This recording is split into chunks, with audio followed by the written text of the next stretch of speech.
people like me. You need people like me so you can point your f***ing fingers and say, that's the bad guy. That's the bad guy.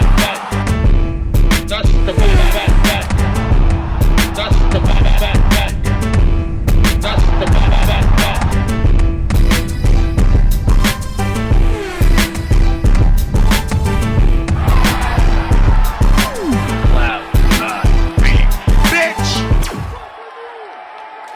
To the mother relay, we're covering today's top boxing news.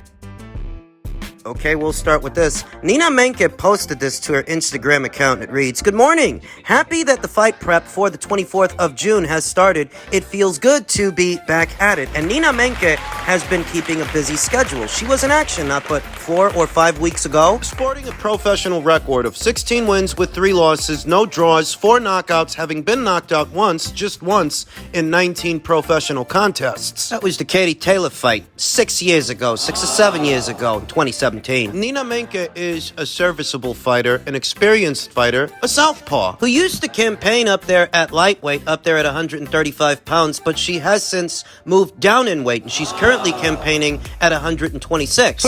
Featherweight. That's where Amanda Serrano currently reigns as that division's undisputed champion, and we often talk about the proliferation of unbeaten fighters, talented fighters, at this weight, and how Nina Meinke may soon find herself opposite the ring, one of them. Nina had a busy schedule last year. She fought 4 times last year, and she's already fought once this year. Last month, opposite the ring, journeywoman Angelina Cannizaro. It's the second time Nina fought Angelina. That's the second time Nina beat her. She fought her for the first time in late 2020, in December of that year, won a unanimous decision, and more recently, last month, she scored a second-round TKO stoppage. The fight didn't last very long, leaving the door open for Nina to schedule another fight in a jiffy. Nina Meinke, who's only 30 years old, and I reiterate, is a serviceable fighter, an experienced one, that you could use to put in the ring with Karis Ardingstall or Sky Nicholson, Sophia Leash, Sarah Liegman, Raven Chapman, Ebony Jones. There are any number of unbeaten up-and-comers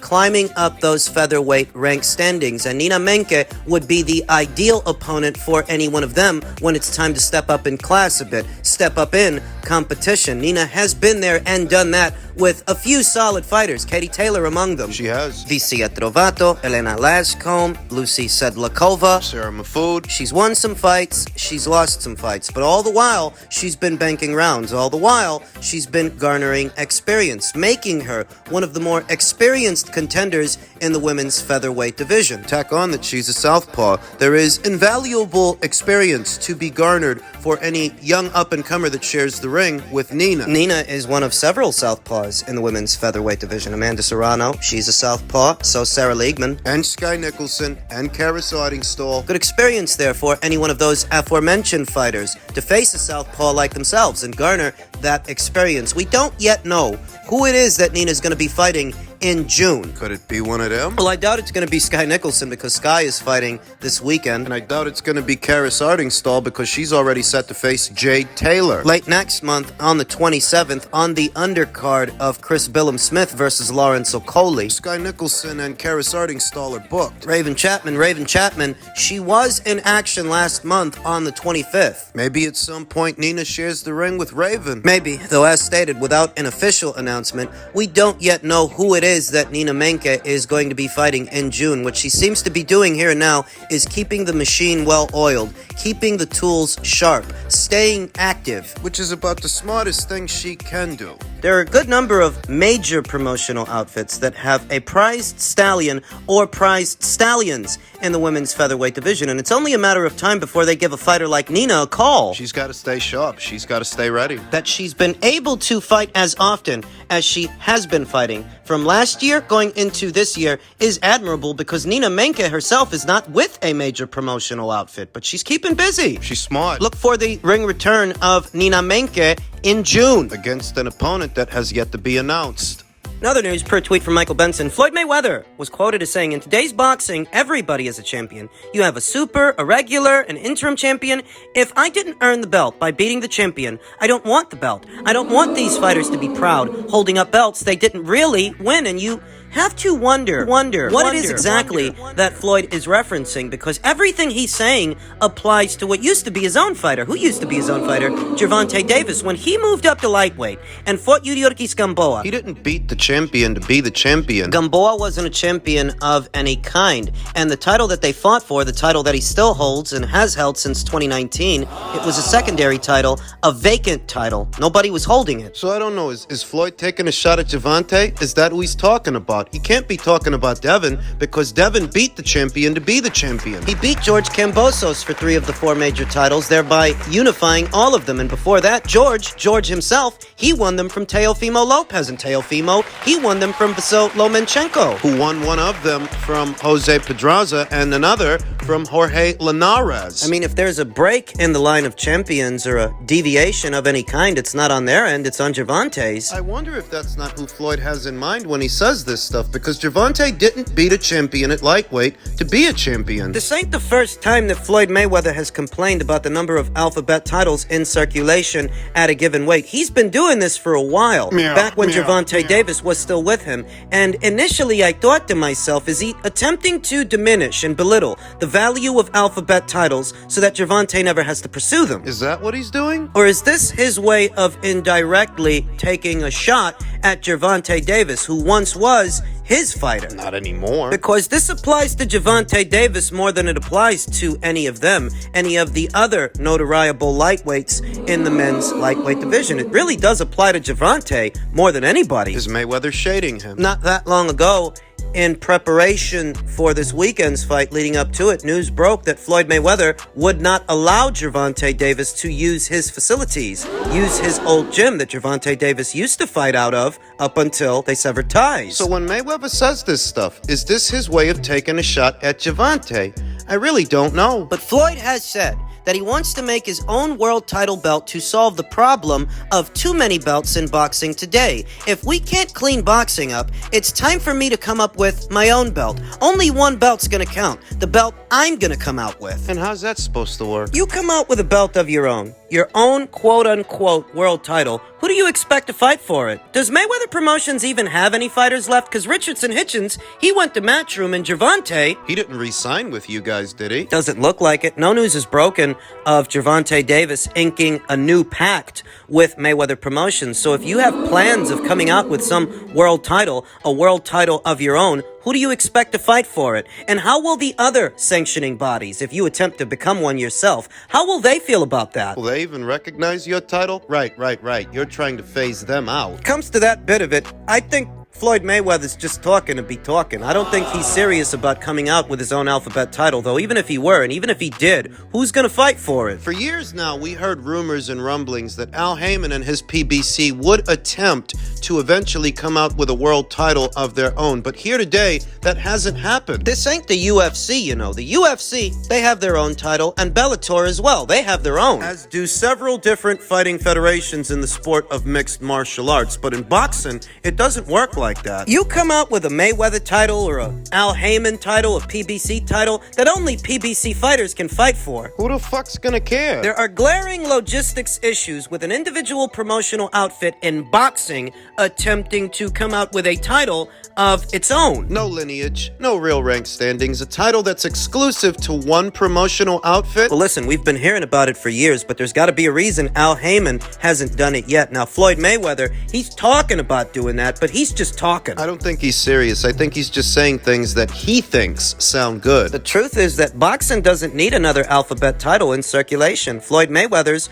or otherwise. It doesn't need more titles, it needs more fights. More than anything, that's what it needs. Another alphabet title being added into the mix would only further dilute the sport. Men's lightweight news ahead of his own fight with Vasyl Lomachenko and ahead of this weekend's mega match between Ryan Garcia and Gervonta Davis. Devin says he's hoping Ryan Garcia beats Gervonta Davis. I want him to win because I want to make the biggest fights happen. He's shown interest in wanting to fight me, so that's the guy I want to win.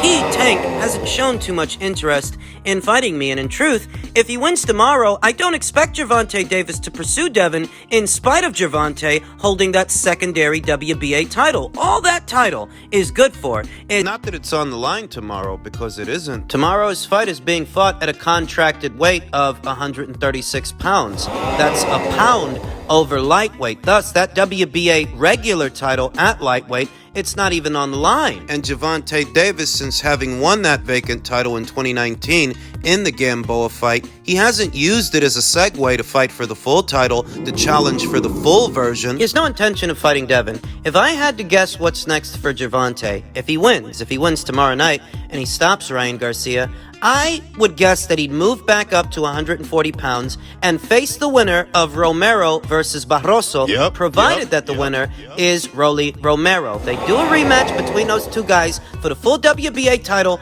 at 140 pounds. Farcical, I know, but would it really surprise you? There is a lot that has come to the light in reference to this weekend's fight. You know, the contracted weight, the catch weight, the rehydration clause, the one-way rematch clause, but apparently there's a midday weigh-in tacked on to it, and according to Ryan, Gervonta Davis has sent spies into his camp to keep an eye on him, see what he's working on. That has come to light as well. In so many words, Leonard Ellerbe admitted to it, that they know what Ryan is doing, they know what he has been doing, and a more shameless display. Gervonta Davis has been running around saying that Ryan Garcia is not a complete fighter, and all he really has is a left hook. But if that's true and you don't think he's a complete fighter, what's with all these weight stipulations and weigh-ins and... You nervous? Why would you need to send moles into his camp to relay intel back to you? Why would you need that? You say that this guy's not a complete fighter. You say that all this guy has is a left hook, but you're sending moles into his camp to keep an eye on him, spy on him. This guy's got you rattled.